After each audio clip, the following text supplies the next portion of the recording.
¿Qué tal, hermanos? Soy su amigo el diácono Antonio Cervantes Silva, diácono permanente de la Parroquia Jesús Divino Maestro en Monterrey, Nuevo León, México. Y vamos a meditar en este jueves ya 26 de noviembre, las lecturas que marca la liturgia del día de hoy. Seguimos con el libro del Apocalipsis en la primera lectura.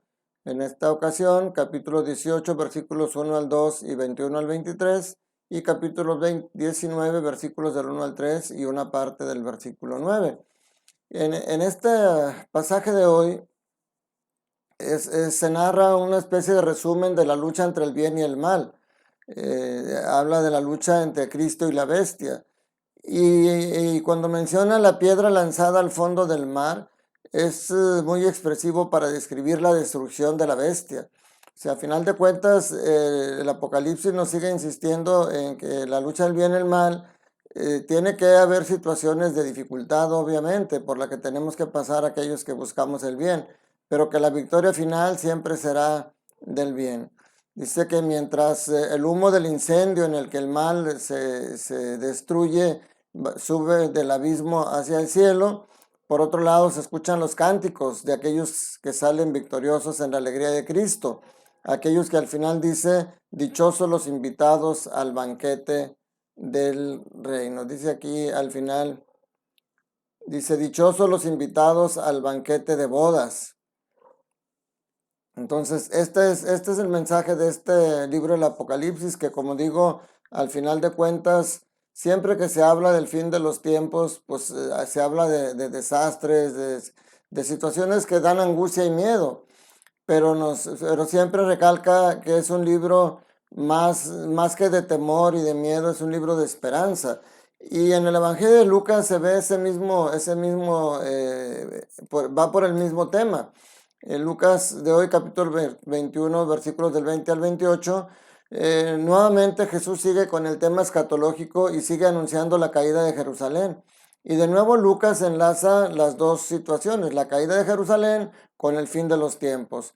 Y si bien es cierto, como les decía ahorita, Jesús recalca aquí que vienen situaciones difíciles. Dice, la gente se morirá de terror y de angustiosa espera por las cosas que vendrán sobre el mundo, pues hasta las estrellas se bambolearán.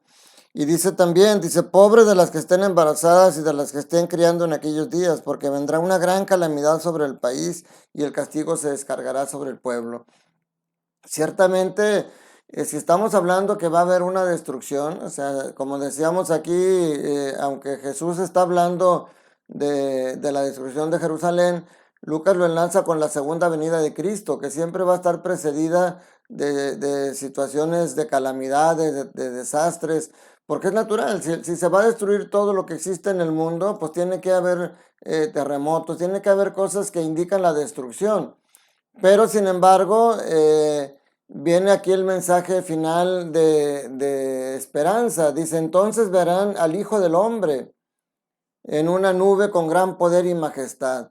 O sea, lo que Jesús anuncia, el final de los tiempos, no como algo angustioso por sí mismo para aquellos que están en el bien, sino lo anuncia como un señal esperanzador, porque incluso dice al final, pongan atención y levanten la cabeza porque se acerca la hora de su liberación. Aquí más que asustar, repito de nuevo, aquí más que asustar, el Señor está buscando advertir, porque nosotros tenemos un dicho muy común que decimos, ves la tempestad y no te hincas. Por eso dice aquí, cuando estas cosas comiencen a suceder, pongan atención y levanten la cabeza porque se acerca la hora de su liberación. O sea, estas señales no es para angustiarse, es para decir, por ejemplo, ahorita nosotros vemos la pandemia, nosotros vemos el hambre que hay en el mundo, nosotros vemos la violencia que hay y podemos decir, ya al final está cerca. Incluso hay mucha gente que lo dice. Hay personas que incluso los que le llaman los milenarios, no los millenniums, que son los jóvenes, los milenarios que siempre hablan del fin del mundo en el año 2000, me acuerdo cómo había esa angustia de que ya viene el año 2000 y se va a acabar el mundo. Lo mismo fue en el año 1000 y lo mismo va a suceder en el año 3000. ¿Vamos a llegar allá? Obviamente nosotros ya no vamos a llegar al año 3000, pero la humanidad seguramente sí. No sabemos en qué momento se va a presentar todo esto que Jesucristo y que el libro del Apocalipsis anuncian. Lo que sí sabemos es que va a suceder. Y entonces lo que tenemos que hacer es, si hemos estado caminando desviados del camino que el Señor nos marca, pues entonces dice, cuando veas las barbas de tu vecino cortar, pon las tuyas a remojar. O sea, es el momento de la conversión, es el momento de volver al Señor, para que cuando todo esto llegue, entonces nosotros, pues nos dé miedo por ver todos los desastres que está pasando, pero al final estaremos victoriosos, como estos que cantaban himnos y aleluyas al Señor, y estaremos invitados a ese banquete celestial.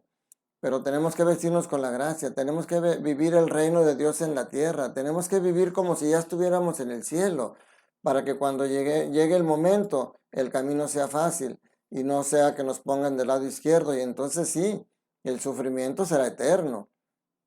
Ojalá que todo este mensaje que nos trae el Apocalipsis lo entendamos desde la perspectiva de Cristo, desde la perspectiva del triunfo del bien sobre el mal, desde la perspectiva del amor de Dios que siempre nos cobija y siempre nos protege.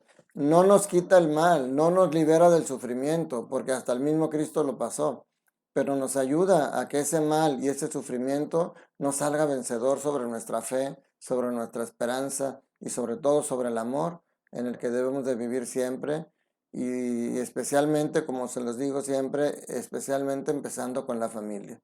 Si el amor a Dios se tiene que ver en el amor al prójimo, tu prójimo más cercano es tu familia, tu esposa, tus hijos, tu padre, tus hermanos, tus amigos. Vivamos el amor de Dios para que estas situaciones que nos anuncia el Apocalipsis y este tema escatológico que nos trae Jesús sea de esperanza más que de miedo.